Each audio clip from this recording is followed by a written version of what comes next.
There is a frequency that only opens after midnight. Most people spin right past it, a wall of static between the stations. But if you stop, if you hold there, sometimes a voice comes through.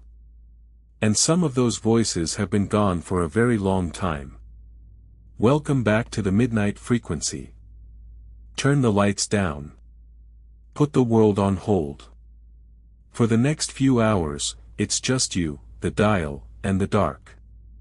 What you're about to hear are the calls that came in on the nights nobody could explain, ordinary people, on empty highways and in quiet houses, all reaching for the same phone to say the same thing: I've never told anyone this before.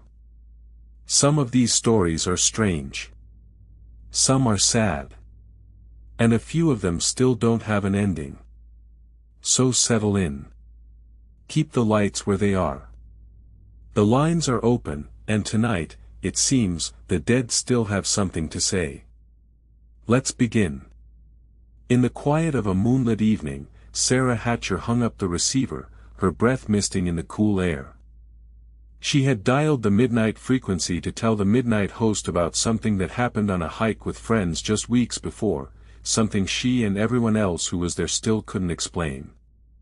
The Rocky Mountain National Park was their usual destination for weekend adventures, but this particular trip felt different. The sky above them had been clear, the stars bright enough to make the pine forest glow like it was alive. They had set off early in the morning, wearing matching hiking gear as a sort of group tradition. Sarah's boots clattered against each other in the silence of the trailhead. But somewhere on that hillside, everything changed. The path they had taken was wide and well-trodden, leading up to a small overlook where they decided to split off for separate paths. Sarah took a left, eager for a quieter section of trail that offered a better view behind them. She hadn't gone far when she heard a strange rustling in the bushes, nothing like a squirrel or bird. It was as if something unseen had brushed against her, sending shivers down her spine. She turned to check, heart pounding.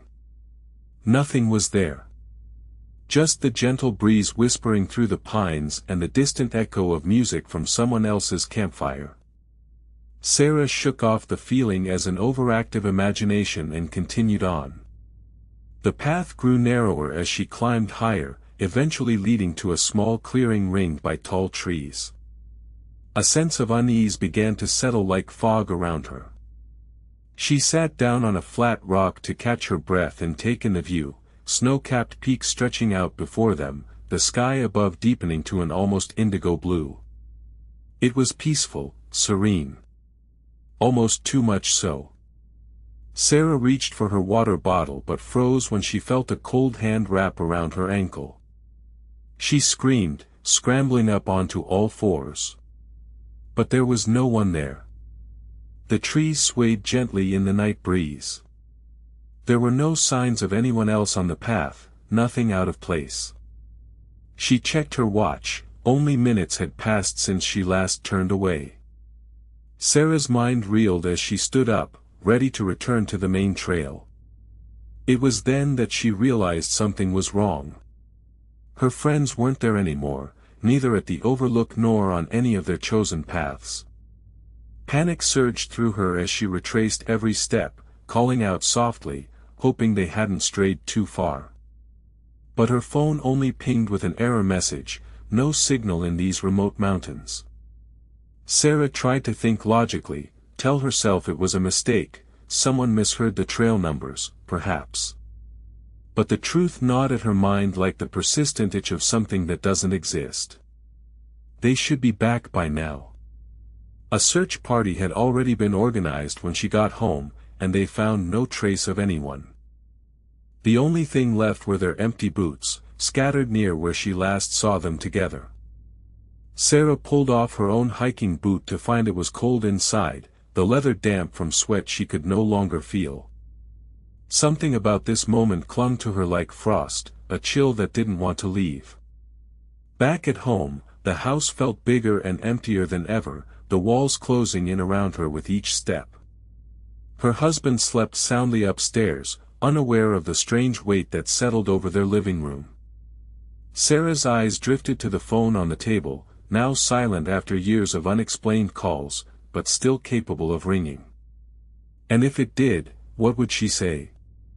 A knock at the door startled her, shattering the fragile peace. She stared out into the night, listening for more. When nothing else stirred, she walked quietly to open it, a single cold thought swirling inside: was this how they found their friends? Lost in the silence of those distant woods, never to be heard from again. 3 a.m. sharp, and my phone's faint ring seemed to stretch through the quiet of the night as if it held its own ghostly history. I picked up, my voice trembling despite the late hour. "Midnight Frequency, how can I help you tonight?" The caller didn't answer right away, just breathed heavily into the line, as if he was sitting in a drafty old house with his back against an icy wall. "Hey," the young man began hoarsely, "you might be the only one who can tell me what happened." His voice was raw, like it had been screaming inside him for far too long.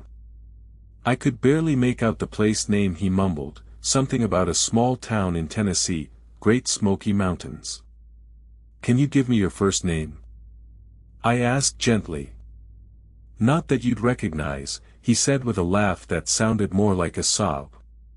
"Just call me Jack." Jack's story was simple, yet it sent shivers down my spine.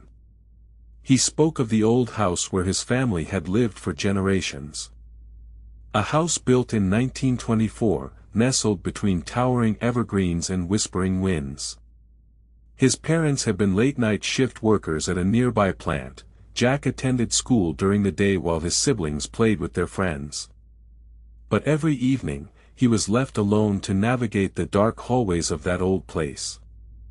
It was cold, even then, he said, his voice thick with remembered shivers. "I know it sounds crazy, but there was always a chill, like the walls were trying to keep me from entering." Jack had grown up believing this house held its secrets, and as time passed, those secrets grew more troubling. One evening, around 10 o'clock, usually when his parents left for their night shifts, the silence that gripped the house was profound. Jack had finished his homework in his room on the second floor, and he knew it would be a while before his mom or dad came home to check on him.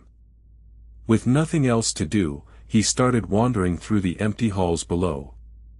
He passed his parents' bedroom first. His mother's delicate perfume lingered in the air, her hand-knit scarf draped over the chair by the window.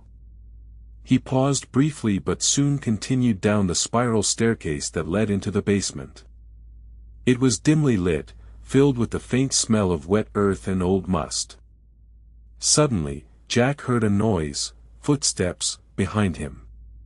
But when he turned, no one was there. Heart thudding in his chest, he kept walking, then stopped at the bottom of the stairs. The house seemed to breathe around him, its walls whispering secrets he could almost see flickering through the dusty air. That's when Jack noticed the figure, barely visible in a far corner, a boy about his age. He was wearing a long coat that swayed as if the wind moved it, and his eyes were wide with something both curious and afraid. For a moment, their gazes met. "You okay?" Jack asked softly. The boy didn't answer but instead took a step towards him. Just one step. And then. Jack blinked hard, trying to clear the haze of memory from his vision. His family had come home at that point, having heard him talking to himself in the basement. They found him trembling in place, staring at an empty space where only a moment ago, someone, or something, had been standing. Jack tried explaining what he saw, but no one believed him.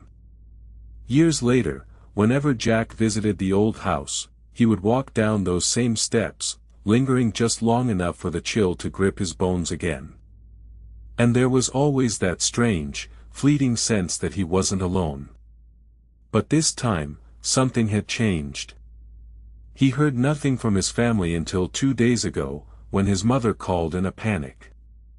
She said they'd returned home to find him missing from his room, with no sign of forced entry or struggle. The house was perfectly normal, everything was exactly as it had been left. Just, one boy had slipped away into the night. Jack. I prompted softly. Do you know where he went? His voice broke at the edges. I don't know, he whispered, and there was a silence so thick, it felt like the air itself was weighing him down. But if that thing, whatever it is still there, I doubt it's going anywhere. The line went dead then, cutting off any possibility of closure. Jack's story lingered in my mind like an unanswered question on a cold wall, echoing with its own silent screams.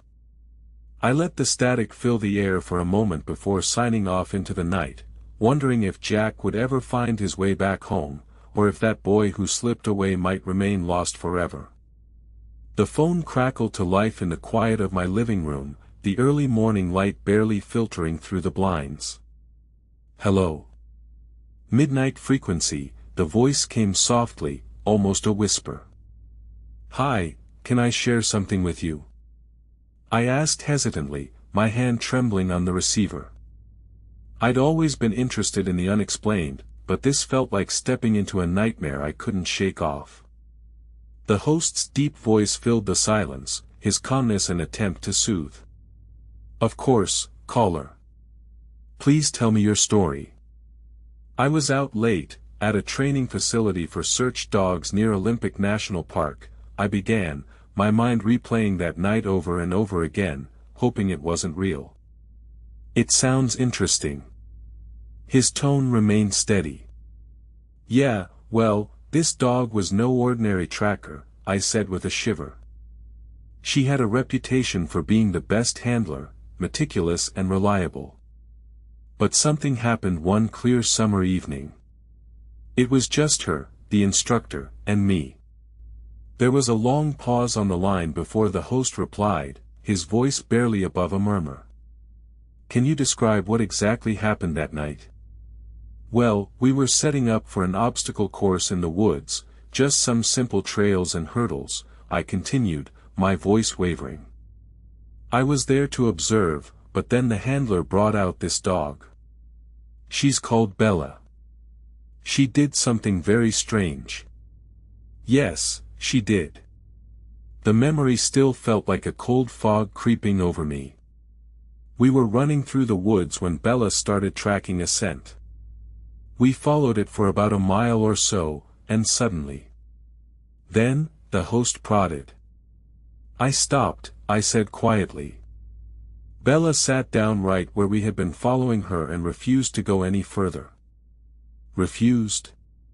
Yeah, as if she knew something was wrong. My heart pounded in my chest. We tried coaxing her, even forced a treat into her mouth, but nothing worked. She just sat there, staring at this one particular tree. The host's voice held a hint of unease. Did you think about going back the way you came? I did, I admitted. But something wasn't right. It was like the night had grown darker, and every sound made me jump. Can you tell me what happened next? He pressed. I took a deep breath. We waited for 10 minutes, 20. Bella never budged. Then, the instructor came out of the trees behind us. He said we should move on, that Bella would find it later. But I couldn't shake off the feeling. Can you describe what exactly? I couldn't, I interrupted, my voice hoarse. Not right away. You see, after he left, Bella wouldn't get up or even look in our direction. And this tree kept casting long shadows. It was like she knew something we didn't. The host was silent for a moment before his voice returned with an edge of concern. Did you ever return to that spot? No, I whispered, my eyes closed as if seeing the scene again. I couldn't bear it. We packed up and went home. But this dog. I'm sorry, but we didn't return. It just felt too eerie. My voice held a note of finality. The host sighed softly. Thank you for sharing that, caller. That's a story I'll always remember. I hung up the phone, my thoughts still racing, the fear lingering like the cold morning mist on the forest floor. The wind whispered through the pines, and I knew something was amiss. I had strayed from the main trail deeper into the backcountry of Yosemite, drawn by a sense of curiosity that gnawed at my gut. My flashlight beam sliced across the empty space, reflecting off the wet, green carpet beneath. The trees seemed to close in as night deepened around me. At 5 miles from camp, I should have been long past the end of the trail markers and signs. Now, no light broke through the canopy, save for the moon's pale glow. My flashlight flickered, then sputtered out completely. Panic gnawed at my resolve to just turn back, but I forced myself forward, driven by a strange desire to reach the other side.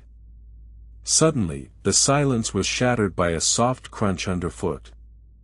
I stopped, heart pounding, and listened. More crunching grew louder, closer. I held my breath as something large shuffled through the underbrush. My flashlight finally sparked back to life, revealing nothing but more trees. Yet, the crunching continued, steady and insistent. That's when I saw it, a thin, almost translucent figure moving through the darkness 100 yards ahead of me. It was human, dressed in old clothes, walking with an unusual gait that seemed both slow and mechanical. Fear bubbled up within me, but adrenaline pushed me onward. I quickened my pace until I was jogging to keep up. The hiker's movements grew even more deliberate as we approached the edge of the trees. At last, just beyond the forest line, there it was, a large clearing where a tiny wooden cabin sat perched on a small hillock. The hiker paused, turned, and walked directly toward the cabin door, stopping just before it. With my flashlight trained on her, I saw her face shift, contorting into something neither alive nor dead. Bloodless, hollow-eyed, she pressed a hand to the door and slowly pushed it open. My breath hitched as the door creaked in response, the hinges protesting loudly in the eerie silence. I took 2 steps toward the cabin when an unearthly howling started from within. It was unlike any sound I had ever heard, high-pitched, mournful, and filled with a primal despair.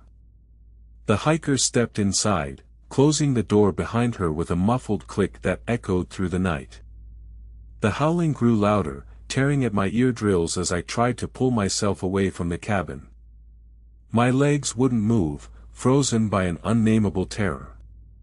Then came another sound, a faint scratching and shuffling, like something small was being dragged across the floor inside. As if pulled by an unseen force, I reached out tentatively with my flashlight, shining it through the open door. Inside, the cabin was dimly lit by moonlight slanting in from the skylight above. A flickering fire crackled softly on the hearth, casting eerie shadows that danced and leaped. But there was no one else, no person, no animal. The scratching ceased, replaced by a low whisper that rose to a chilling scream. The door slammed shut with force, cutting off my view as the howling died down into nothing but silence. I stood rooted, listening intently until the only sound was the stillness of night encroaching ever closer. A phone call rang out in the dark, interrupting my reverie. It was my own, vibrating insistently on my belt. The battery was running low. In the eerie quiet, it seemed to echo endlessly. When I reached for it, my hand trembled violently, and I could almost feel the coldness of those empty eyes staring back at me from inside the cabin. Don't touch that dial. Stay with me, the next one is worse. At 2 a.m., I found myself sitting alone in my bedroom, scrolling through endless Facebook posts about hauntings. The digital hum of the screen was a lullaby to my weary mind, but my phone suddenly buzzed. A local paranormal group had posted an open call for stories. Without hesitation, I dialed. Midnight Frequency, a whispery voice answered, soft and comforting.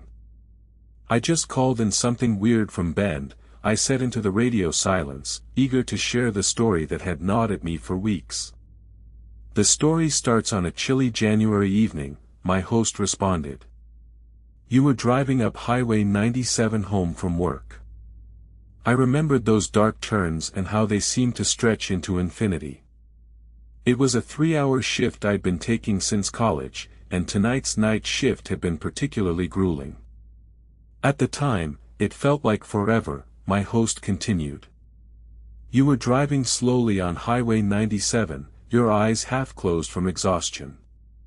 The wind howled in the trees, and you could barely see your own headlights through the mist. Right? I added, my voice catching with the memory of that endless night. The car door was open. Yes, I whispered, not wanting to finish that sentence. The thought had always given me a shiver. You were leaving an abandoned service station, just like you've seen many times before, he said calmly. I nodded along, even though no one could see me. It's on the left side of the highway, surrounded by dead trees and overgrown grass. Usually, it gives me an eerie feeling, but tonight, something was different. Can you describe what's unique about this particular visit? My host prompted, his voice unwavering. It started when I parked a couple of 100 feet from the service station, I began. As soon as I turned off the engine, there was a soft thumping sound, like someone walking on empty metal floors. The host's calm tone gave me pause, it felt comforting in a strange way. Could you elaborate? He asked. I walked closer and heard more sounds, I continued. Like footsteps, maybe 2 pairs of shoes clicking against the concrete floor. At first, I thought they'd be louder when I got inside, but then. The host's voice softened even further. You went in. Yes, I said quietly, feeling the weight of that decision. I pushed open the door and it creaked like it hadn't been opened in years. My fingers brushed against peeling paint as I grabbed a flashlight from my pocket. The interior was dark, the lights flickering with age, he remarked.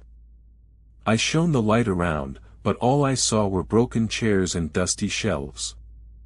The thumping sound had stopped by now, replaced by an inexplicable silence. It got cold, I told him. The temperature dropped suddenly, despite how warm it was outside. The shoes were still there, 2 pairs of worn boots, perfectly placed side by side. Do you remember what was around them? He asked gently. I saw a small box near the boots, I said slowly, my mind flashing back to that moment. It looked old and familiar, like something from a forgotten era. The host hesitated before continuing. What did the box contain? My heart pounded in my chest as I remembered. I didn't open it. I just stood there for a while, feeling the shoes under my fingers, wondering who left them behind. Then, I turned to leave, but something made me check the box one more time. The host's voice remained steady. And what did you find? I hesitated, remembering the contents of that old box. It was empty, I said finally. Nothing inside. A chill ran through my spine as I realized the shoes were just a prelude to something even stranger. The shoes left neatly on the path. Disappearing into the dark, I finished, hanging up my phone and staring at the door for what felt like hours afterward. It wasn't until dawn that I finally understood, the trail was going cold from there. In the quiet of an October night in West Virginia's hallowed hills, Jack O'Hara found himself alone on a desolate stretch of highway. The radio crackled weakly, static cutting through the cold air like an omen. He was driving through Weston, West Virginia, his thoughts drifting to the familiar pattern of his late shift at the ranger station, when he noticed something out of place, a car parked by the side of the road, its headlights casting long shadows into the darkness. Jack pulled over and stepped outside, wrapping his coat tighter around himself. The air was crisp and sharp, the only sound the distant hoot of an owl. He approached the car cautiously, his flashlight swinging back and forth. In the beam's light, he saw a single name tag pinned to the door, Ranger S. His brow furrowed, his friend had retired a year ago. Ranger S., Jack muttered under his breath as he turned on the dash camera.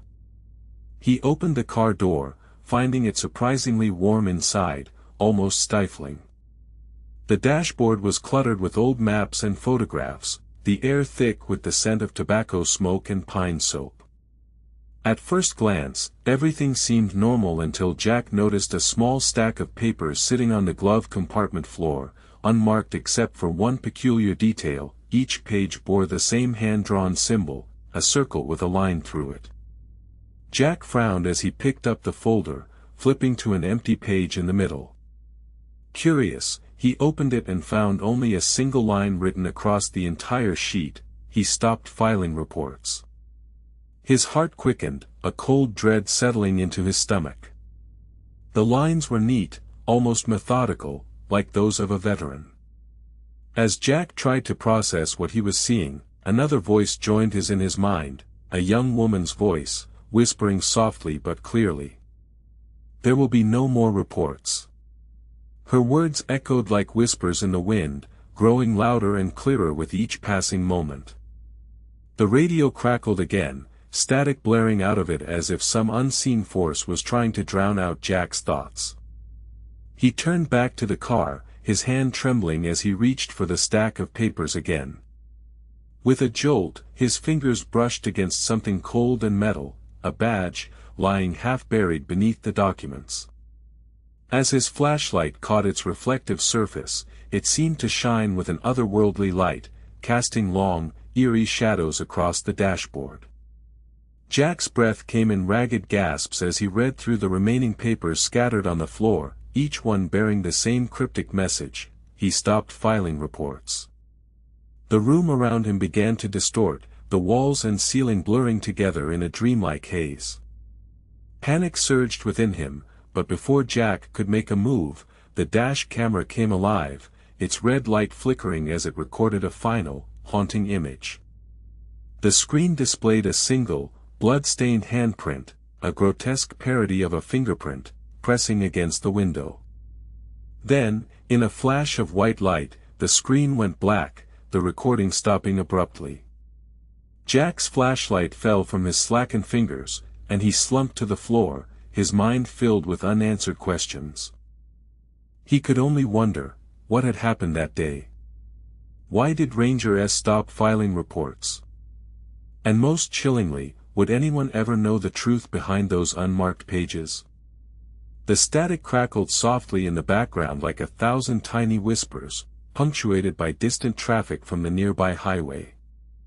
My voice echoed slightly as I began to recount the night that still haunted me.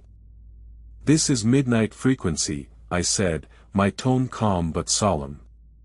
"And this is your host, speaking with you in Estes Park, Colorado. Tonight, we're sharing a story of silence and solitude from our caller tonight, named Sarah. She called us at 2:30 a.m., her voice barely audible over the hiss of the phone line. It's about something I saw, something that shouldn't have been possible, and it never left me." Sarah's words felt like a cold draft against my skin. I was working night shifts as a waitress in the Grandview Inn up here on Mount Estes. It's one of those old places, with rooms that haven't changed since the 1950s. The floors creaked, and you could hear every whisper from the guests in neighboring rooms. "I remember it like it was yesterday," Sarah continued.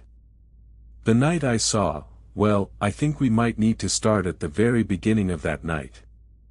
You see, it had started like any other night. Cold as hell outside, but inside, the fireplace crackled warmly. My hands were wet and tired from scrubbing floors, so I poured myself a hot cup of coffee. And then, the silence was palpable. It felt as if time itself paused for just an instant." Sarah took a deep breath before continuing. "I remember walking to the kitchen with my cup in hand. It was quiet, everyone else had long since gone home, and the only sounds were the distant traffic and the occasional creak of the old building. I looked up at the clock, 12:30 a.m. I walked into the kitchen to grab a few pastries for tomorrow's breakfast service. The lights were on, but no one else was there, just me and the shadows dancing across the floor. That's when I noticed it. Across the room stood a small child. Not quite 3 years old, her hair a soft chocolate brown, eyes wide as saucers. She wore an old-fashioned nightgown that seemed to shimmer in the dim light. The strangest part was that she was perched on the edge of the kitchen window, looking out into the darkness. I froze. My heart pounded like a drum against my ribs. But the child, she didn't blink. Just sat there, gazing silently at whatever lay beyond the windowsill. It was as if she were in another world entirely. I knew I shouldn't, but I took a step closer. Closer to her. Then, a sudden chill snaked up my spine. And then, it was like time itself stopped. The room grew colder, and even though the fire was still crackling away, there seemed to be an emptiness in the air, a weight that no one else could feel. And just as I approached her, just before my fingers brushed against her shoulder, I turned around. And she was gone. Sarah's voice cracked slightly. Gone, but not unnoticed. The room filled with a silence so thick you could almost taste it. I didn't know what to do. Call out. Check if anyone else had seen her. But something inside me told me to stay in that kitchen, just a few feet away from where she'd been. The night went on, my shifts dragging into the hours of the morning. Yet no one else ever spoke about it. I didn't bring it up to them. I couldn't. Not until this phone rang tonight.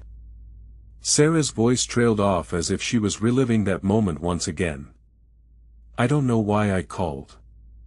Maybe because somewhere deep down, I just needed someone to listen.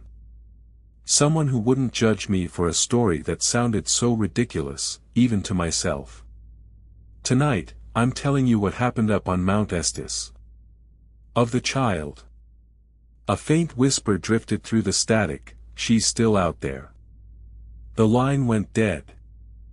Silence filled the room as the radio host sat quietly for an indeterminate amount of time, his voice barely audible over the sound of the crackling background noise. Who was that? A listener might ask. What happened to Sarah and the child on Mount Estes? And is she still out there? The answer remained hidden in the darkness. The night was thick with silence when Dale Wilson parked his truck in front of the old, creaking barn. The moon hid behind a cloud, and Ely's starless sky felt as empty as the room he entered an hour ago. He had driven out here on a whim, a childhood memory nudging him into action, searching for answers to a question that had nagged at him all his life. Dale's flashlight beam swiveled over rusted metal and forgotten farming tools, casting long shadows across the barn's dilapidated walls. The air was cold, carrying an old, musty scent. It was eerie, somehow familiar. He couldn't shake the feeling that he wasn't alone. His phone buzzed in his pocket, but its vibration seemed out of place amidst this silent world. Then it happened, something Dale had never expected. A faint knocking echoed through the barn, sharp and sudden. It came from behind one of the rickety bunks, not too far away, maybe just out of reach. Dale's heart skipped a beat, but he pushed himself to stay calm, slowly stepping toward the sound. The door creaked open with a groan, as if resisting his intrusion. Inside the bunk was empty, no visible sign of movement or disturbance.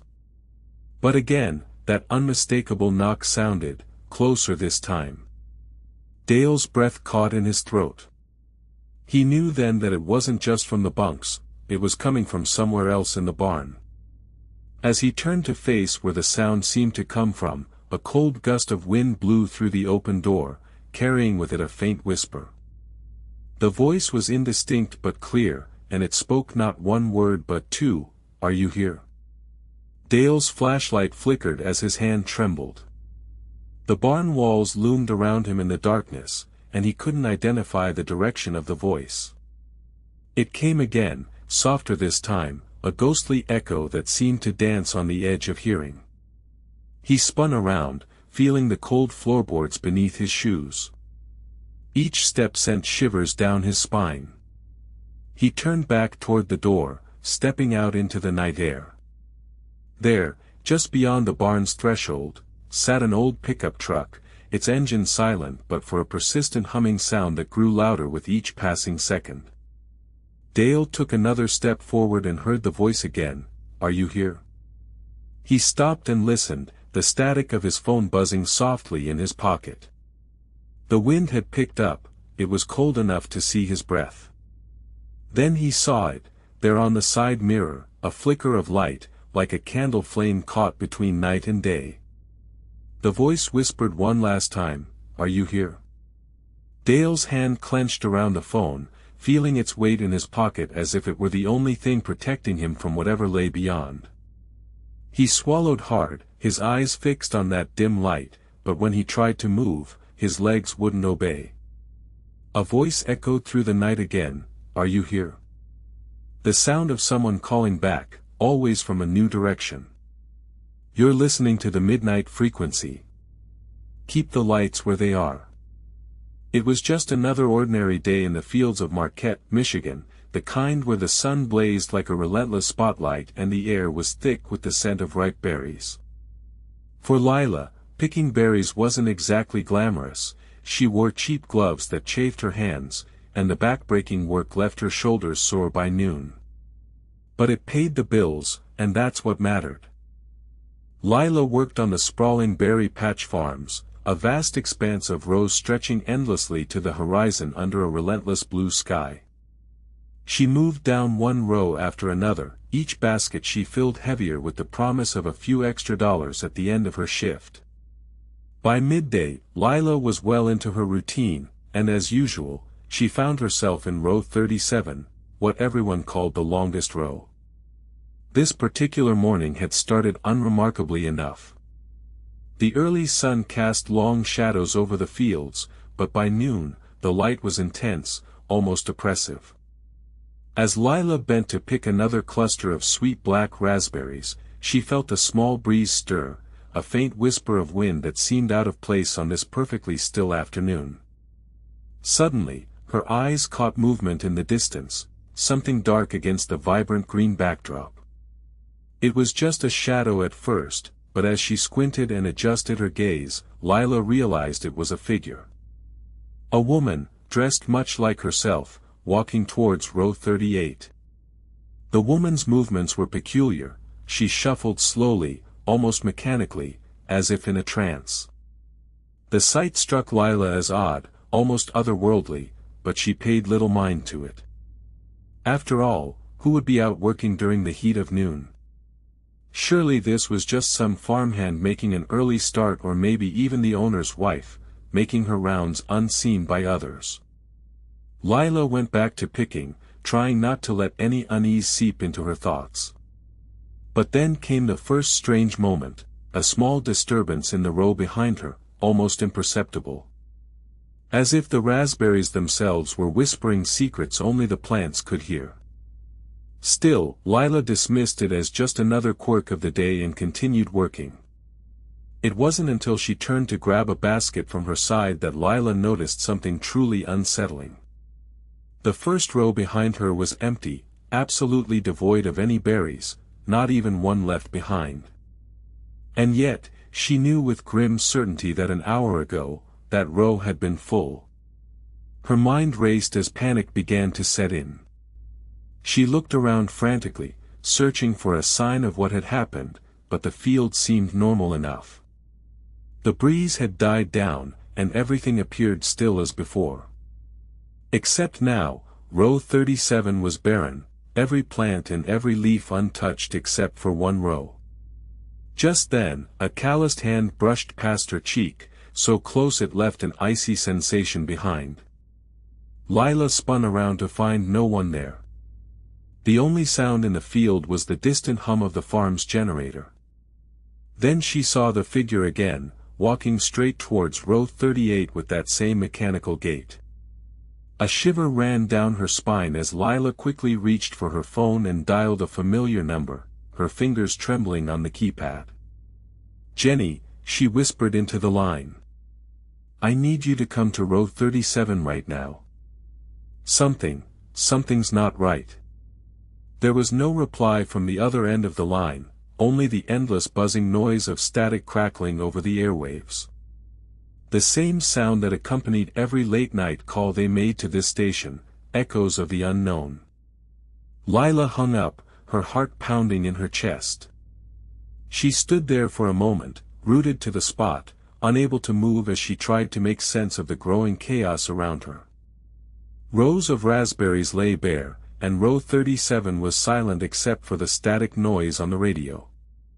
Then, from behind, came the sound of a soft rustle, like something being pulled out of the ground.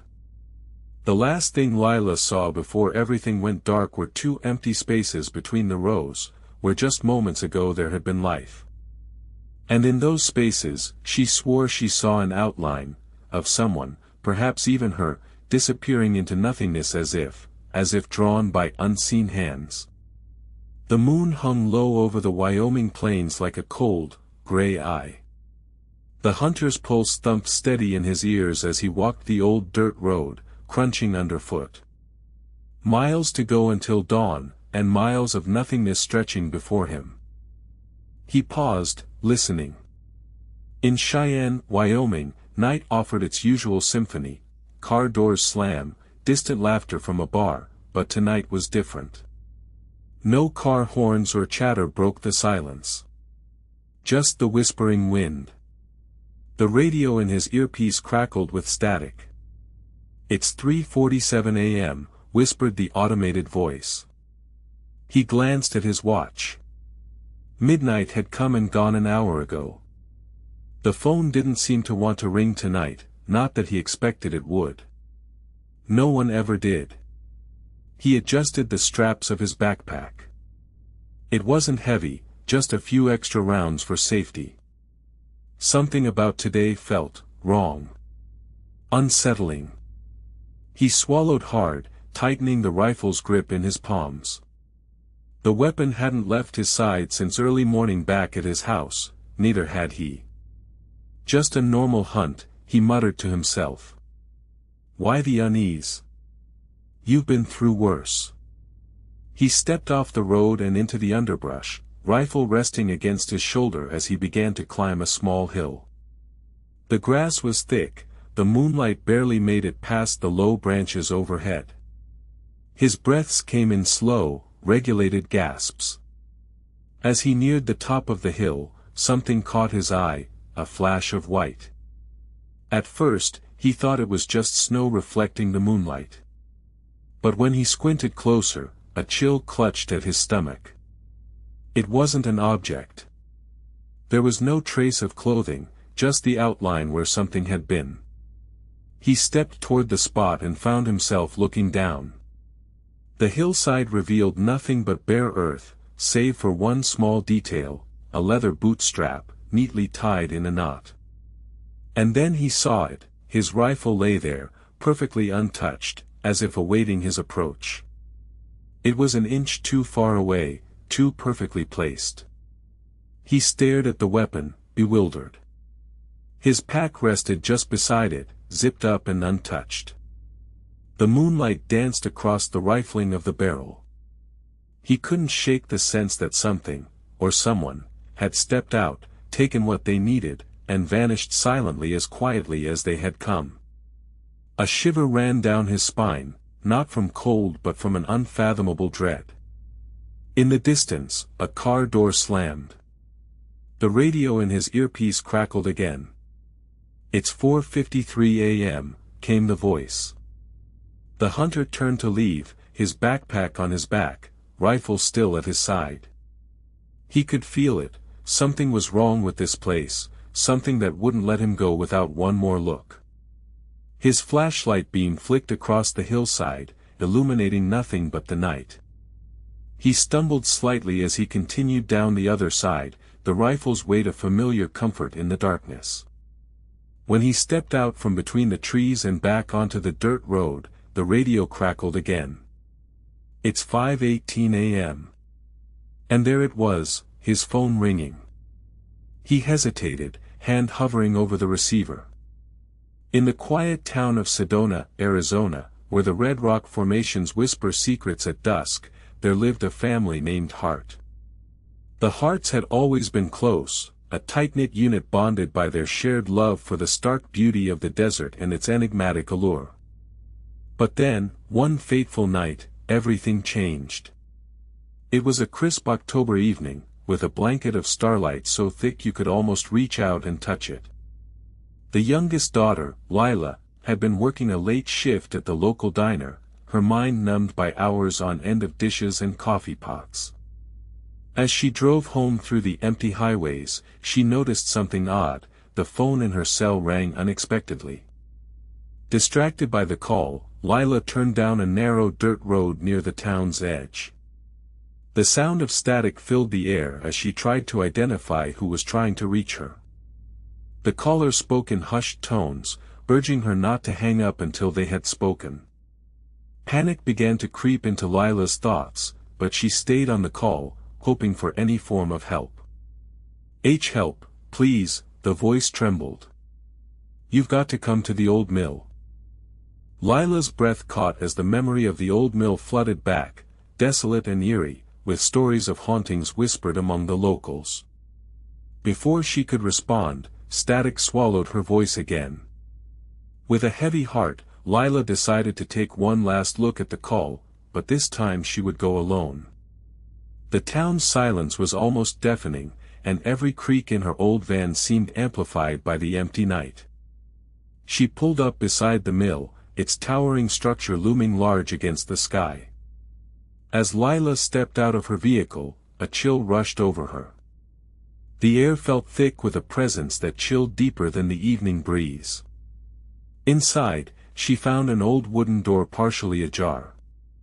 Pushing it open slowly revealed a cold interior filled with the echo of silence. Her flashlight cast narrow beams into dark corners, each click of metal on floorboards seeming to stretch time itself. Lila's heart pounded against her ribcage as she approached the center of the room where a heavy wooden table stood before an old-fashioned radio. It hummed softly, its static filling the space like an unspoken warning. She felt a creeping sense that she should not have come here alone, had not called for help in earnest. Without another thought, Lila picked up the receiver. Her fingers trembled as they dialed a familiar number, but when her best friend, Beth, answered on the third ring, there was no sound from Sedona's streets. The radio crackled and hissed with static so loud it drowned out any attempt to speak. Lila hung up, her breath quickening. She tried again, desperation clawing at her throat as she dialed a second friend. But once more, only the unending static greeted her ear. It was then that she noticed something strange. Her own phone had stopped working too, its display flickering but showing no signal. She stepped outside to check if it was a localized issue, but even here, the air buzzed with an unseen force. Lila's blood ran cold as realization dawned. She was trapped in the old mill alone, her connection severed and any hope of help non-existent. In this moment, all she could do was listen to the static, knowing that every second felt like a lifetime suspended. The radio inside whispered on, its voice growing louder, more urgent. Lila stumbled backward, tripping over something hidden in the shadows. A small piece of paper fluttered out, carrying with it the words, "Find your family." Her pulse quickened as she scrambled to pick up the note. In her panic, she didn't notice the door closing behind her, locking her inside. As Lila stood alone in the mill's chill, the static on the radio grew louder and more insistent. She could hear a faint whisper over it now, someone calling out, trying to be heard. But no matter how hard she listened, it was always just beyond reach. The darkness seemed to stretch around her, heavy with an unspeakable dread. Lila knew she must find her way back, but the only path forward lay through the swirling static that threatened to pull her in. At 3:07 a.m., I heard it, the sound of boots on snow. The kind of thumping that makes you shiver, knowing winter's cold grip but not quite understanding why my hair stood up. I was working the night shift at the old Maplewood Inn in Whitefish, Montana, as a housekeeper. It's an eerie place with stories older than its 100-year-old timber frame. But tonight, it felt different. The snow was heavy outside, the kind that muffles everything until you hear the most unexpected noise. I hadn't expected to be working this late. Typically, my shift ended at midnight. Yet here I was, in my slippers and a coat over pajamas, scrubbing down the third-floor hallway. The radio played softly, something about early morning news, the voices muffled by distance and static. Then it started, the boots thumping closer, deeper inside the house, not outside. I thought maybe it was a guest, maybe they were in trouble, but then my eyes fell on the old ticking clock at the end of the hall. Its rhythmic tap-tap sounded oddly synchronized with the thumps. It was unnerving, like time itself was stretching and bending. I quickened my pace, wanting to find out who, or what, was making those steps. But as I turned down a short hallway that led to an abandoned guest room, there they were, 3 sets of deep impressions in the fresh snow outside, just beyond the window. My heart pounded like I was on the verge of some long-forgotten race. I checked my watch, a cheap plastic thing from Walmart with no battery left, but it showed 3:18 a.m. That wasn't right. By all accounts, only 2 people should be up at this hour in an inn like Maplewood. I felt foolish but walked over to the window anyway, peeking out through the frosty glass. My breath caught in my throat as I saw them, 3 pairs of hiking boots, each one a deep imprint where someone had walked away into nothingness. There was no exit from this hallway, no stairwell or door behind me, just endless white snow and trees. And the thumping grew louder again, echoing through the empty halls. I dropped the cloth in my hand and rushed back to my room on the first floor, bolting the door behind me. The radio voice continued its monotonous broadcast about road conditions, but now I could barely hear it over the sound of my own heartbeat. And still, the boots thumped down the hallway, then stopped. No exit, no entrance. The boots had started their journey and never stopped. Just 3 sets of boots that simply walked away into an unexplained void. I waited for hours, listening to the silence, wondering if anyone else could hear those boots walking through this old house that seemed to be watching me with its many eyes. This next call came in just after 3, the hour they say the veil is thinnest. It was just another day on the mountain, but something had shifted. As soon as I stepped into that bank of fog, it felt wrong. The air grew thick with cold and silence. My phone rang, echoing in the eerie quiet. A chill crept up my spine as I answered, hearing a single, raspy whisper, "You're lost now." The morning was clear when I set out from Astoria, Oregon. Sunlight filtered through the trees, casting dappled shadows on the trail. It had been a beautiful summer day, and I was in no hurry to return home.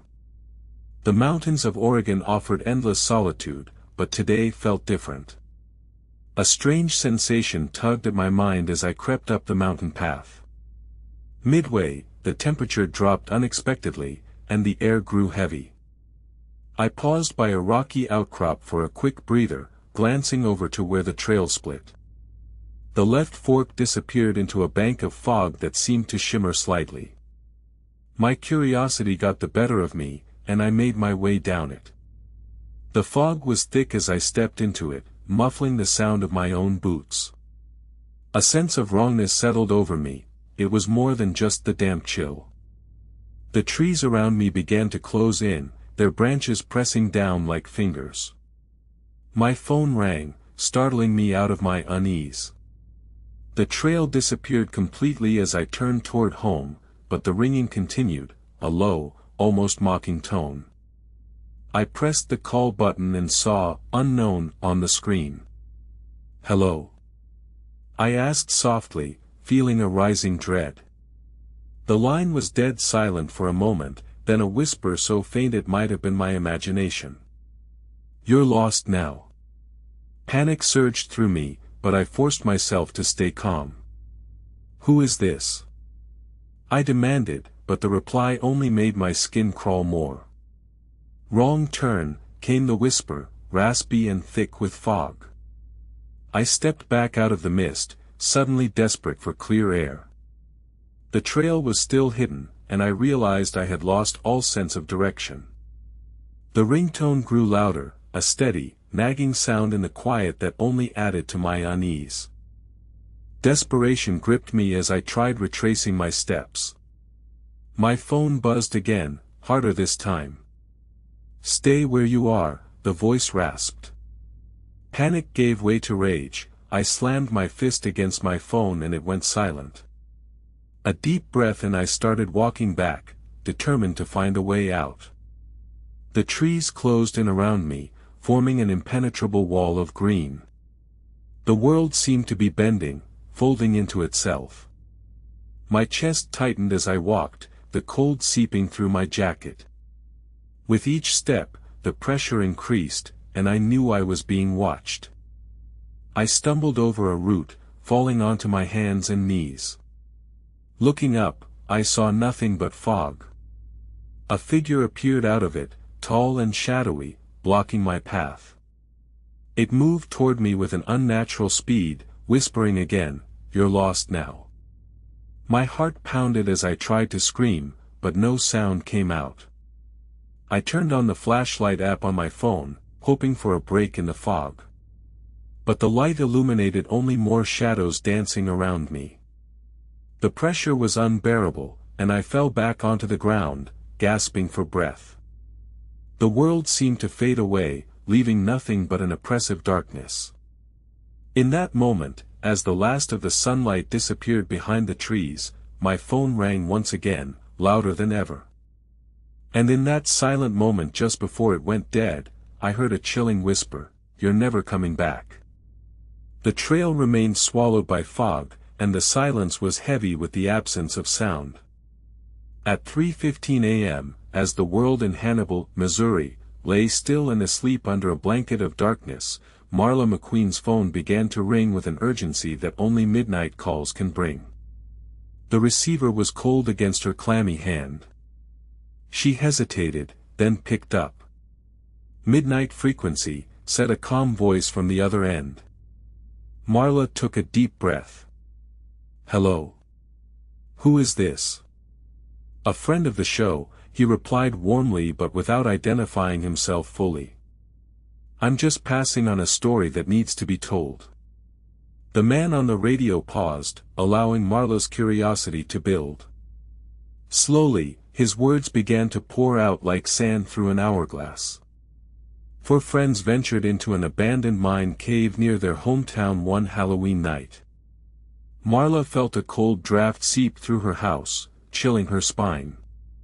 She glanced nervously at the clock, 12:30 a.m., more hours until dawn than she cared to count.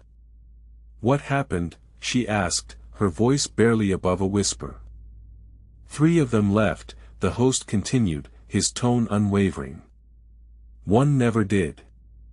Marla's mind raced as she tried to make sense of this eerie tale. An abandoned mine cave. 3 friends leaving, 1 staying behind. So how do we know anything happened at all? Marla ventured, her voice shaking slightly. "Callers have heard the story from 3 different sources," said the host. "It's not a made-up myth." Marla felt the hairs on the back of her neck stand up as the silence between them lengthened. "Tell me more, please." "There was this old mine cave, tucked away in the hills beyond Hannibal. The locals called it the cave that kept one of them. It was a legend, whispered from one generation to another. One Halloween night, 4 friends decided they'd go exploring: Brian, Tom, Sarah, and Marla. The boys had always been adventurous, but this was the first time all five had met. Their plans were simple: a night in the abandoned cave for fun and thrills. Nothing more. They hiked up to the cave entrance just after sunset, their flashlights cutting through the gathering twilight. The air grew colder as they stepped inside. It reeked of damp earth and rotting leaves. Marla was the youngest of the group, but she felt braver than ever. "This place is like a haunted house from our childhood," she said to Brian. "It's not just stories, though, Marla," Tom interjected, his voice tinged with worry. "We should maybe be careful." Sarah shivered, wrapping her arms around herself. "You always were the optimist, Brian." Brian chuckled softly, but he knew his friends had valid concerns.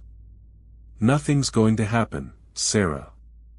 We're just having a good time, right?" They explored the vast, echoing caverns, laughing and joking as if nothing could go wrong. But as they made their way deeper into the cave, Marla felt an unshakable sense of unease. She looked around, expecting to see something, a figure, a shadow, but she found only darkness. Just as the group was setting up to make a campfire under a massive overhang, Tom suggested going outside for a moment. "Let's check if anyone else is here," he said, his voice unusually urgent. The three of them stepped into the twilight beyond the cave entrance. It wasn't much light, but enough to see the cold night sky. They stood in silence, the air thick with tension. Marla could feel Sarah and Brian shift nervously beside her. Then, it happened. A sudden gust of wind blew through the opening, extinguishing their flashlights one by one. "Did you hear that?" Sarah asked, her voice barely audible over the growing chill. Brian's flashlight flickered for a moment before dying completely. "It was just us," he said weakly.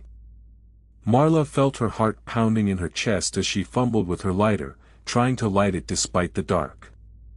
Her hands were trembling so much that when the flame finally caught, it was barely visible. The wind howled again, colder now, and Marla could have sworn they heard a low, growling noise, something big and hungry, stalking them in the darkness. They tried to run, but their flashlight had long since died, leaving them in complete darkness. Sarah stumbled as she ran, her cry cut off by an inhuman snarl. Then there was only silence, broken by the sounds of a fight. When Marla emerged from the cave hours later, alone and shaking, she saw three bodies huddled near the entrance, a pair of boys on the ground and Tom leaning against the wall, looking pale but breathing heavily. They didn't say anything to her, just watched as she stumbled back into the cave. "Marla," Sarah managed to whisper before collapsing. Then it was just Marla, left with three empty bodies in a place that had kept one of them. A chill ran down her spine as the host's voice returned on the radio. "We never found out what happened to Marla after that night," he said softly. "No one did." Marla shivered violently, pressing the phone closer to her ear as if it might give her some warmth. The story went on in the background, but she couldn't hear a word. All she could think was, what had happened to her? 3 a.m. Anchorage, Alaska was swallowed in darkness when Fred Callahan turned his truck around and drove to the radio station instead of home. His flight back from the Copper River Delta had been canceled due to fog, leaving him with just enough time before another pilot took over his shift. The old building on the outskirts seemed a quiet escape from the eerie night air. The sign outside flickered weakly, the midnight frequency, untold stories of the night. Fred parked his truck in the dim parking lot, his breath misting in the cold. He pressed his keys against his chest as if for reassurance and picked up his phone. "Good night, folks," a deep voice began, calm and unhurried. "This is your host speaking. We're still taking calls, so if you have an eerie story to share with us tonight." Fred shivered despite the warmth of the car and dialed. The line was busy for several rings but cut off abruptly before he could speak. He hung up, rubbed his eyes, and tried again. Static filled his ears this time.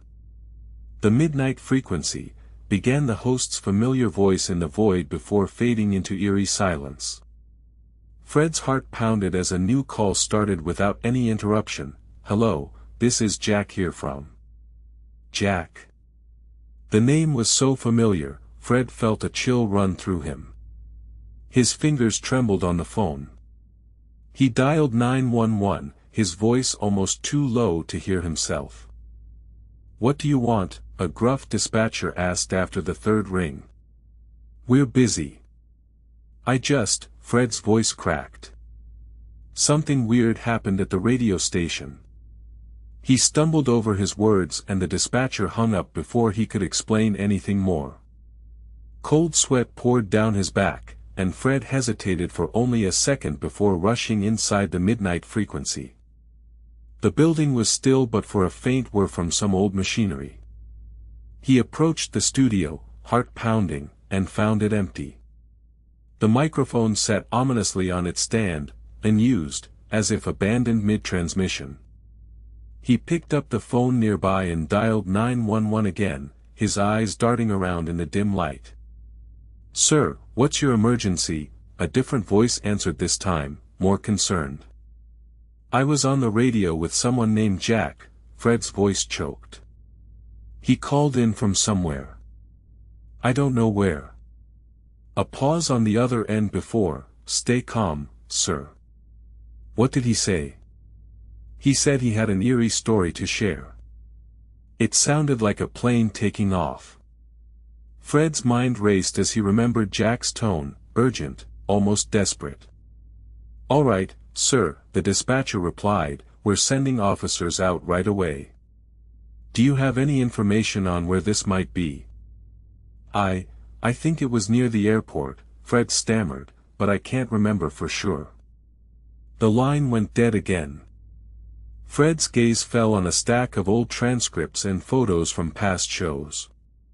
His eyes scanned them, trying to find anything Jack had mentioned. "Jack called in from somewhere," he murmured, his voice barely audible. Then came the sound, so faint, like the static whispering in his ear as he first dialed the station. A single word repeated over and over, echoing through the studio, "Desolate." Fred's breath caught in his throat. Desolate. The place was empty. But somehow, something wasn't right. He walked to the window overlooking the tundra. Blanketed in snow, it stretched endlessly into the night. Not desolate. Not now. A sudden sound, like a faint hum, or maybe the whisper of wings. Fred's phone rang again. He picked up, but heard nothing but static and his own trembling voice. "Hello? Hello? Who is this?" asked a voice, raspy and unfamiliar, over the radio. Fred's face went pale. "Jack." The line hung up. The door creaked as if someone had just left in a hurry. Cold seeped into the building, filling each corner with creeping dread. Fred felt something pressing against his back. He spun around to find nothing but darkness and emptiness. Desolate. So many things could be desolate here at 3 a.m., but not him. Not now. The next morning, an officer knocked on Fred's door, telling him Jack had never called in. The airport records showed no plane had taken off from that direction since his shift ended. Fred stared blankly, remembering the word whispered through the radio, "Desolate." The midnight frequency studio remained empty and silent until its last caller hung up, their story left unfinished. In the heart of Montana's rolling hills, a small town known to locals as Whisperside flickers like a candle behind a frosted pane. Here, time often lingers in the thick air, heavy with the scent of sage and old wood smoke. It was under such circumstances that Eliza Spencer found herself alone on her night shift at the local diner, sipping on a cup of tea that seemed to burn her fingers despite its lukewarm temperature. Eliza had been working late one chilly autumn evening when a familiar figure caught her eye outside the diner's large, unlit bay window. The restaurant faced the town ridge, where an old oak stood sentinel against the encroaching darkness. At first, she thought it might have been someone seeking warmth, but the girl, no more than 10 or 11 years old, was waving a handkerchief with such vigor that Eliza could see its fluttering from over 100 feet away. The gesture didn't make much sense. There were few people in town at this hour, and the diner's lights were off. Nonetheless, Eliza felt compelled to step outside, drawn like a moth to an unkind flame. The air was crisp as she opened the door, and she shivered, wrapping her arms around herself. As she approached the oak tree, her heart thumped wildly in her chest. The girl who had been waving wasn't there anymore. But the handkerchief, a simple, faded blue, was fluttering from a branch just beyond Eliza's reach. She reached for it, intending to toss it away, but as soon as her fingers brushed the fabric, a cold shiver ran up her spine.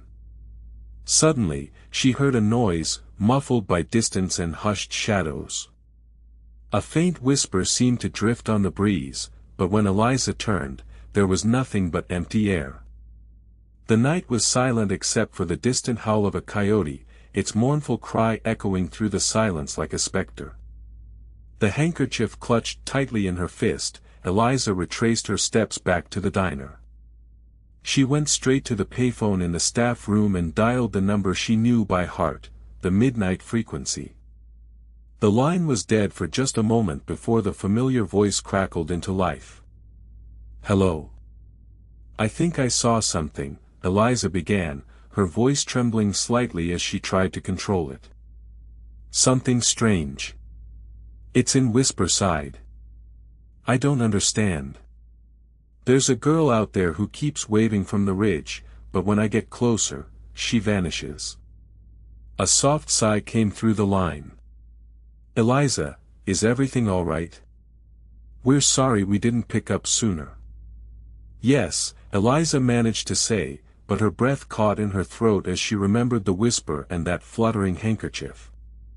"Can you describe what happened again?" the host asked gently. Before Eliza could speak, a low, persistent ringing began. The noise grew louder, pressing down on her ears until it seemed to reverberate through every fiber of her body. Then, just as suddenly as it had started, it stopped. A pause, pregnant with an unknown threat, lingered before the host's voice returned. "Just wanted to let you know we're listening, Eliza. If you hear anything else, even if it seems small or insignificant, give us a call. We want to hear your story." And as the line went dead, Eliza knew that she would never go back to the ridge without her flashlight again. "If you're still with us, good." A lot of people stopped listening alone after this one. The man was always there, a familiar face on the edge of the group photo. At least, he used to be. Now, his grin seems somehow wrong, almost as if he's looking at something else entirely. Mike Matthews leaned back in his swivel chair and ran a hand through his short, graying hair. The cold air from Asheville's late autumn night crept under the windowsill, leaving the studio dimly lit and quiet except for the steady hum of the radio equipment. He picked up his phone, dialing the number with practiced ease. "Midnight frequency," the calm voice rumbled through the speakers. "This is Mike from Asheville. I have a story, well, more of an eerie experience that happened to me recently." Mike paused, his breath misting in front of him as he spoke into the microphone. "You remember that time last summer when we hiked up Black Balsam Knob?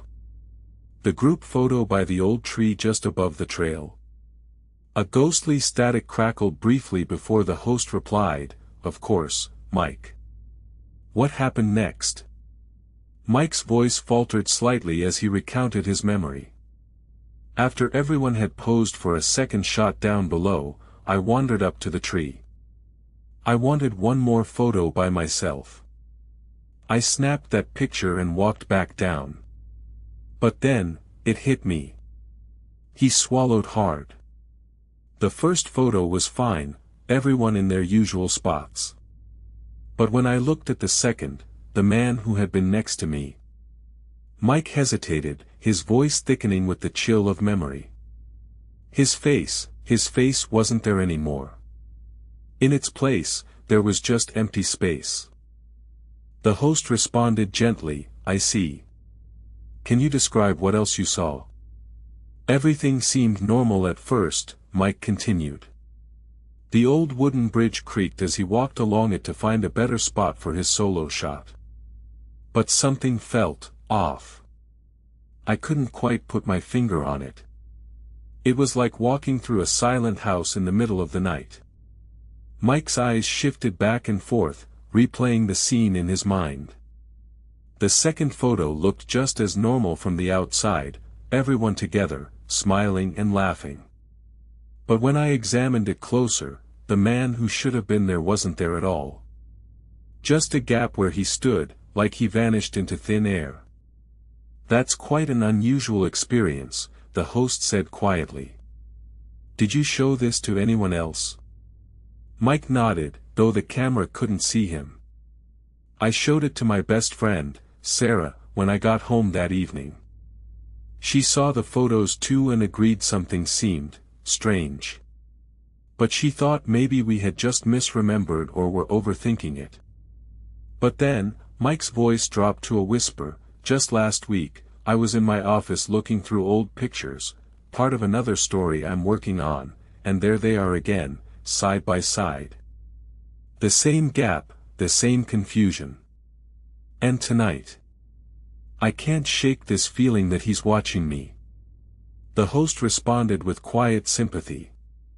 "That must be unsettling, Mike. Have you considered speaking to anyone else about your experience?" "No," Mike admitted. "It felt too personal, almost like it was something only I should know about. But now, every time I look at the photo or hear a creak in the hallway, my mind goes back there. It's like I'm trapped between two worlds. Mike, if this is becoming overwhelming for you, perhaps talking to someone else would help. Maybe even reaching out to us again." "Maybe," Mike murmured into the microphone. "But tonight, it just feels too late." The static hissed again, almost as if the air itself was holding its breath. "Take care, Mike," the host said softly. Mike hung up and stared at the wall, where a framed group photo seemed to shift ever so slightly. The man's empty space still lingered there, watching him silently. The tires of my old pickup truck squealed on the empty highway just as the first few stars started to wink out in the pre-dawn sky. I had left Dodge City, Kansas, behind an hour ago, driving northwest toward nowhere, lost in thought. In the passenger seat beside me was a crumpled note, written hastily, "The trail that led nowhere." My girlfriend, Mia, had scribbled it last night as we debated our plans for the weekend. We'd been arguing about which way to go, her wanting adventure, me sticking with the tried path. She stormed out after an argument, leaving this note on my dashboard. I shifted gears and pushed harder, determined to clear my head. The roads were empty in those early hours, and the silence filled the cabin like a weight. The radio was tuned to static, except for an occasional whisper of music bleeding through from another frequency. I let it run, tuning out, until the static began to hum with voices. Heard something weird, a mile or so back down. I'm calling because there's a trail, a path into nothing. It stopped mid-stride. Like someone, something, made a step and then just vanished.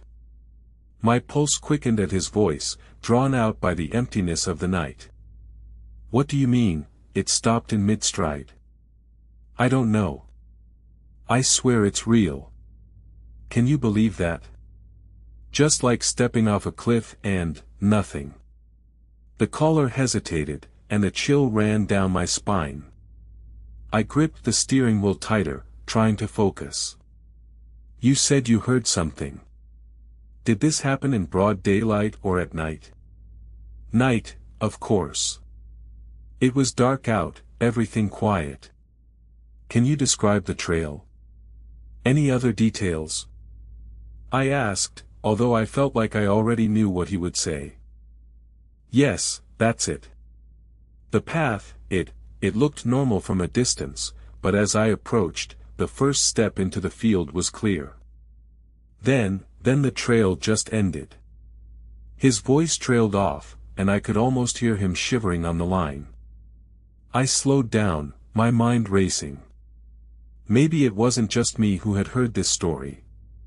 A shiver crept up my neck as I considered the note in my pocket once more, the trail that led nowhere. With a deep breath, I turned off the highway and onto a dirt road that seemed to lead into thin air. The field was ahead of me now, a vast expanse of dry grass under an ink-black sky. I parked the truck and got out, shoving the note into my jacket pocket. I stepped forward, feeling the first step beneath my boots, just as the caller had described. But as I moved forward, the path suddenly halted, mid-stride, like a puzzle piece snapped together too soon. My heart pounded in my ears as I looked back over my shoulder, half expecting Mia to appear with that same scowl on her face. A hush fell over the field, and I took another step. Then another, each one feeling more significant than the last. The path was just there, a line of dark earth leading into the night, ending abruptly as if cut by an unseen hand. Mia, I muttered under my breath, what are you trying to tell me? The ground beneath my feet felt colder, and for a moment, I thought I heard something, a low, almost inaudible whisper. But when I turned, it was just the wind howling through the dry grass. I took one final step onto what should have been empty space, but instead stumbled into nothingness. It was as if the world around me had ceased to exist, leaving only a void. My fingers fumbled for my phone, and I called home, my voice trembling. It's not real, I said, but even as I spoke, I knew it wasn't true. The trail that led nowhere still haunted me, a mystery wrapped in the quiet of the night. It's 3 a.m., and there's a strange, almost palpable silence on the phone. I'm calling to share something that happened to me, but first, can you hear that? It's like static, but not quite. The radio is picking up something wrong. Hello, a familiar voice says into my ear. Are you still there? This voice, calm and steady, has become comforting in its regularity. Yes, I whisper, my lips barely moving. The phone crackles as if the line is stretching thin between us. What's going on? I ask, trying to make my voice sound normal. It's 3 a.m., after all, everyone should be sleeping. A small issue with the static, comes his reply. Let me check. A pause, and then, hello. Anyone there? The voice is getting clearer now, as if the line is clearing too. I listen carefully to what he says next. You're talking to Jack. Just Jack. Can you hear me all right? Yeah, I say, still whispering. Good, he continues, his tone oddly normal for someone who's been broadcasting at 3 a.m. Now, can you please tell me your name and where you are? Linda, Louisville, I reply.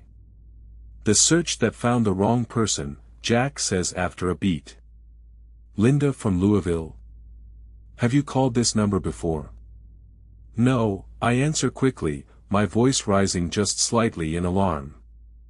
There's something off about his tone now, like he's not completely sure what's going on either. Can you describe the situation you're calling about? Jack prompts. I take a deep breath and start to speak. Well, it was a few months ago. My brother, Tom, his house had been empty for years, he left town without saying goodbye. But one night, I got a call from his phone, it sounded old, like it hadn't been used in ages. Go on, Jack says softly. I picked up and heard him telling me that something terrible had happened to him. He said the house was full of voices at night, and he couldn't get away from them. He kept asking for me, saying I should come home as fast as possible because it wasn't safe there anymore. Did you call his number back? Jack asks. I did, I say hesitantly. But the phone rang and rang until finally a man picked up on the third ring. It sounded like he was coming from a long way away, almost echoey. He said, "This is George, Tom's friend." "Is this Linda speaking? Did you correct him?"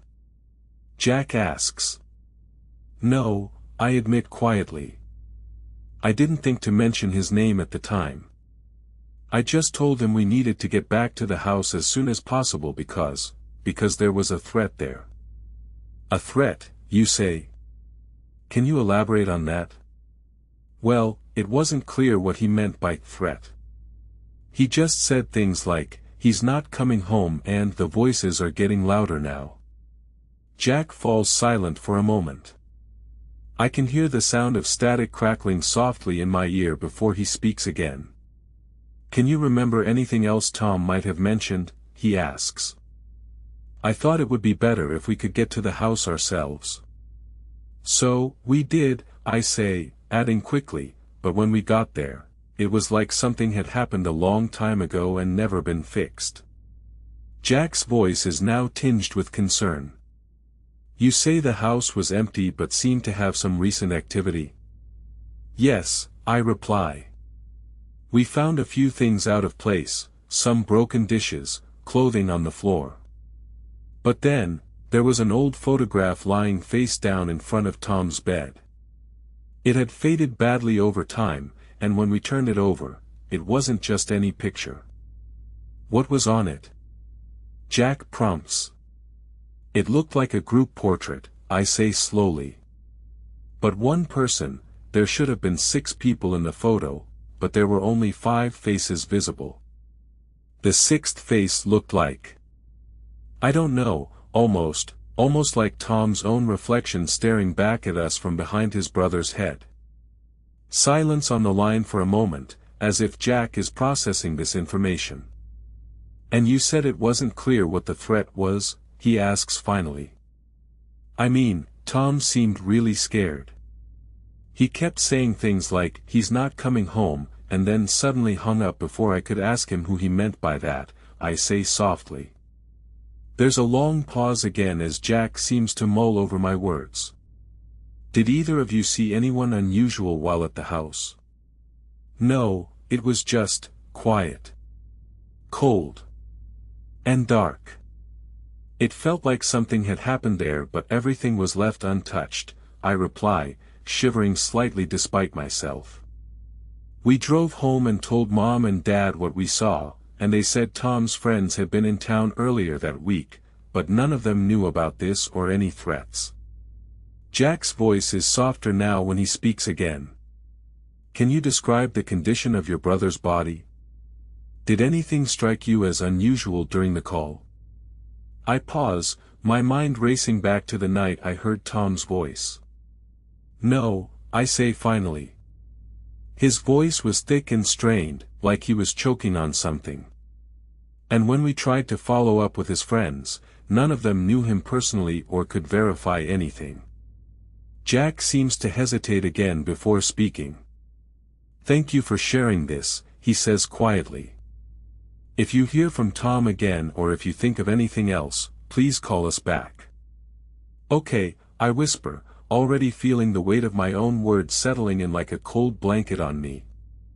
"But can we just stay in touch?" "Of course," Jack replies softly. As I hang up, the line goes dead except for the faint static crackle that seems to amplify with every moment, making it feel like something is listening to us. The radio crackled and buzzed with static as if the air itself were restless. I gripped the receiver tighter, feeling its cold metal beneath my fingers. In a voice that was quiet but tinged with weariness, someone called out into the night.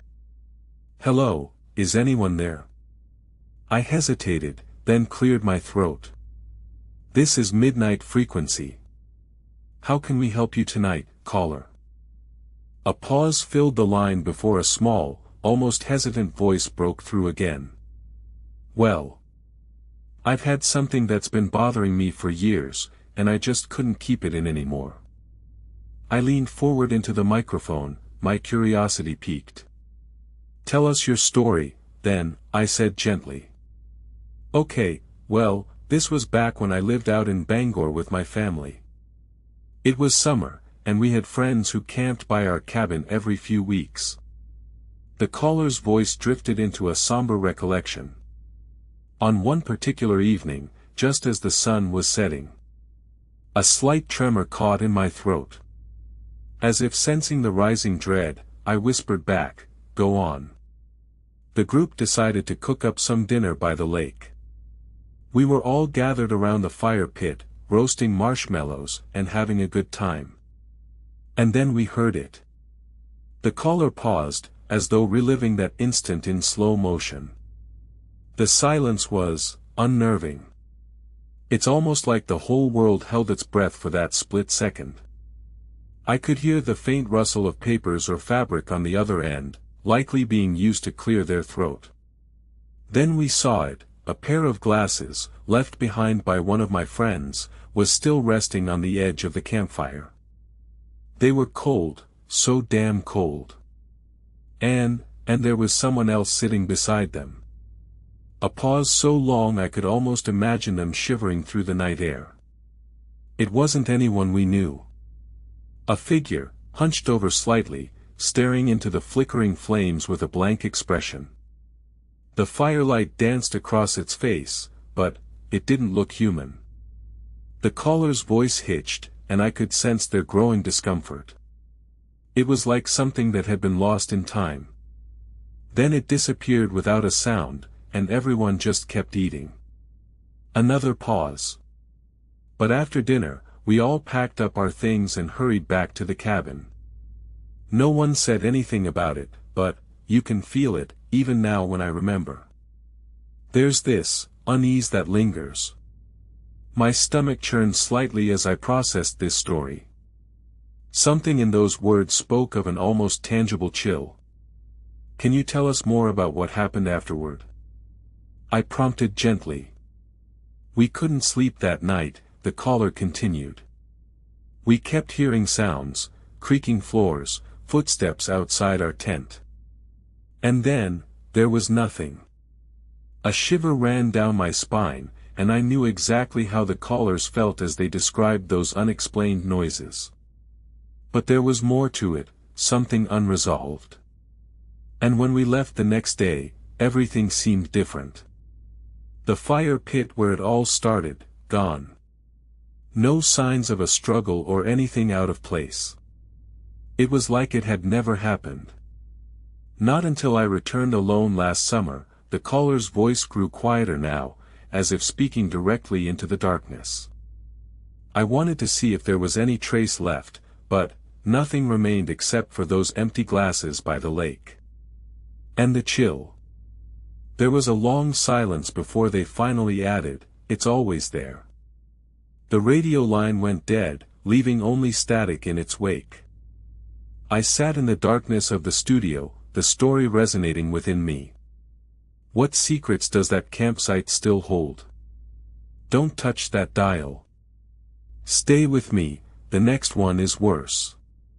In the quiet of a moonlit night in Mariposa, California, under the whispering pines and the hushed secrets of Yosemite, I found myself alone. The old clock radio on my desk flickered softly to life as I began winding its wayward coil. The station was one I hadn't listened to since the summer, but the static crackled in a familiar, comforting rhythm, breaking into silence just long enough for my curiosity to peak. "And we're still searching, folks," the midnight host's deep voice rumbled over the airwaves. "Tonight, we have a caller from Mariposa County with what might be more than just an ordinary story."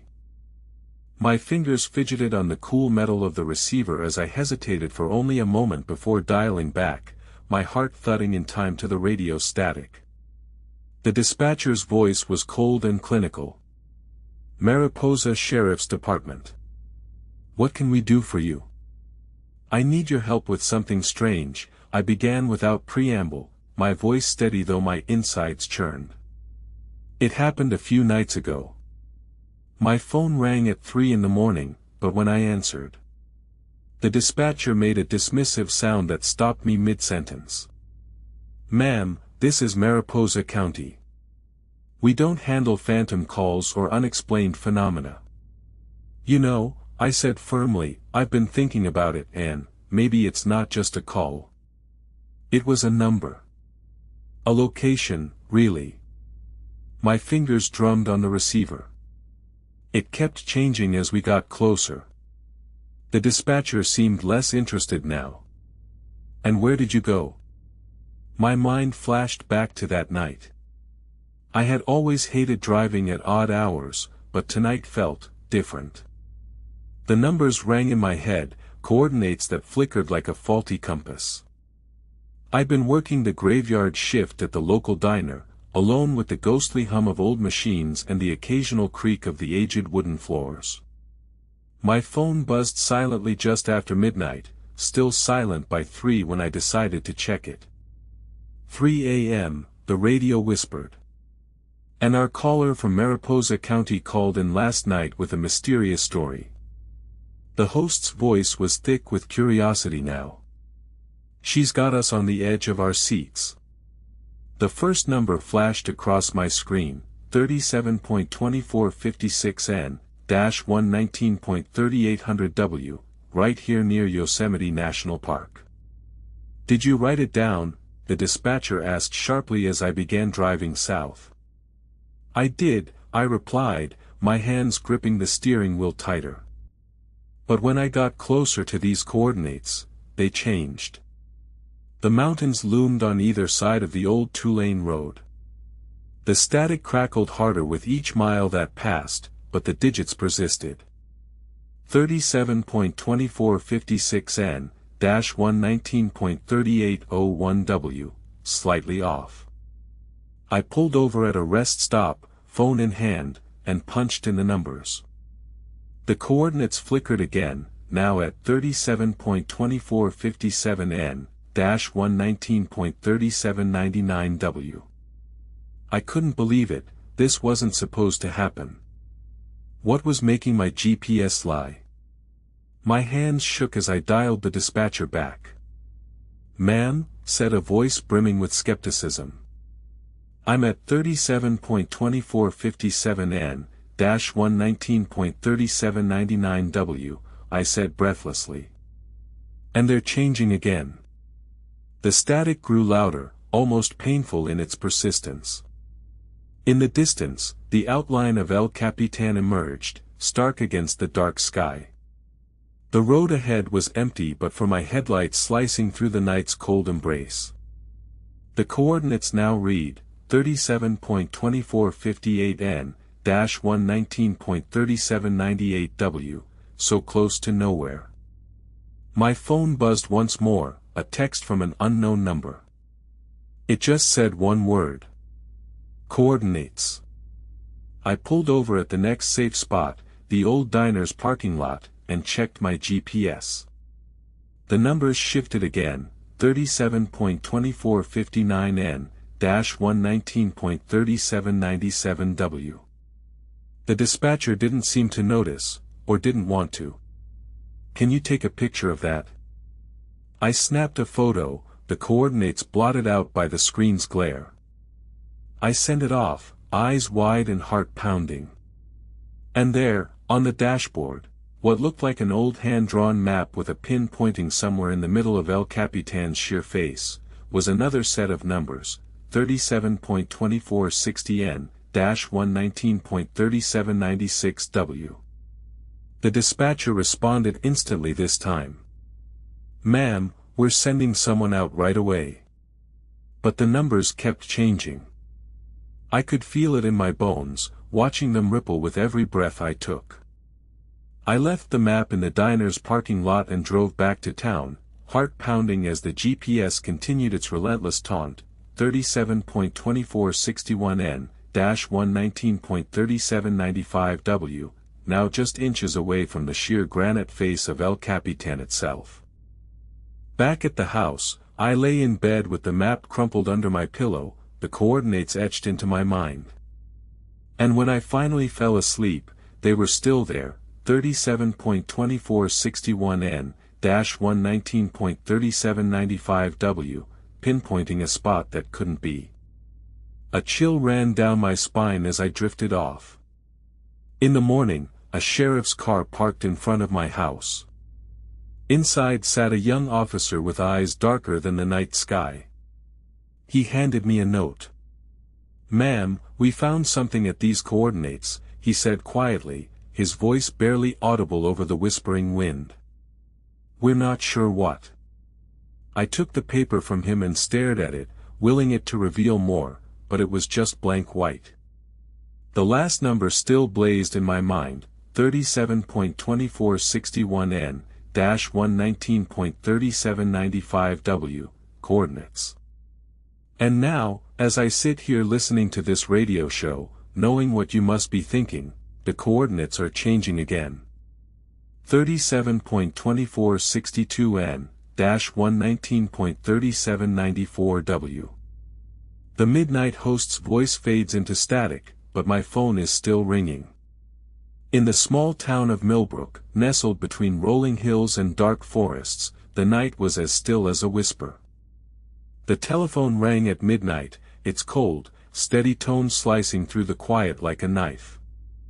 In the dimly lit kitchen, Jake leaned forward to grab the receiver, his fingers trembling just slightly. "This is Midnight Frequency," the host's smooth voice began, "tune in for true stories and real people from all over the country." Jake squinted at the caller ID, it was his brother, Mark. How had he called so late? Jake picked up, unsure of how to begin. "Mark?" Static crackled on the line before fading away, leaving a hollow silence. A moment later, a voice spoke, cold and distant, yet unmistakably that of his brother. "Jake." It wasn't the Mark Jake knew. This voice was deeper, more urgent. It carried an edge of panic, as if speaking required effort beyond its usual calm demeanor. "Bro, where are you?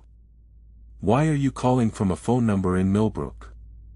More static, and then, "I'm back," came his brother's strained reply. "Back?" Jake frowned, feeling the hair on the back of his neck rise. His brother was an explorer who'd vanished into the wilderness last month, investigating some rumors about old mines deep within the mountains. "Back where?" he asked. "Where I belong." That wasn't right. Mark wouldn't suddenly talk like that. There had to be more behind this cryptic statement. More than a simple return from his expedition. The story started unraveling then, each word tightening around Jake's throat like a noose. What happened in the mountains? What are you doing here so late at night?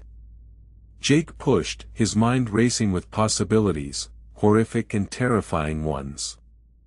The static returned briefly before Mark spoke again, quieter now. "I need you to come out, Jacob. I can't explain it. But I'll tell you everything if you just meet me." Jake hesitated, the fear in his brother's voice almost physical. "Why should I? What could be so important?" "A friend," came a whisper. It was as though the wind was carrying Mark's words from far away, making them hard to hear.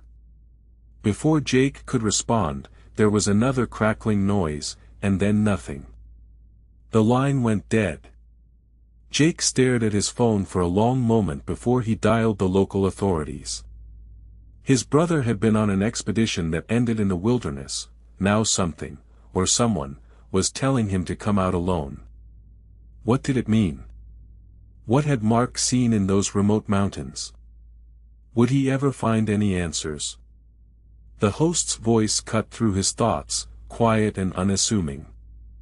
"Thank you for sharing this story with us tonight. Midnight Frequency will always be here, just when the darkness seems too thick to bear." Jake hung up, still holding the phone, as a strange sense of unease settled over him. He knew he should have gone straight away, but part of him lingered in that kitchen, wondering what Mark's next call might bring. What was out there, waiting? And that's where we'll close the lines for tonight. If you made it this far, if you're still here in the dark with me, then you're one of us now. The ones who listen after midnight. The ones who don't quite turn the radio all the way off. Before you go, do one thing. Subscribe, and turn on the bell. Every week we bring another lost night back from the static, and you don't want to miss the frequency when it opens again. Until then, keep a light on. Check the locks. And if your phone rings after 3, and there's only static on the other end, you don't have to answer. This has been the Midnight Frequency. Good night. And sleep with the radio on.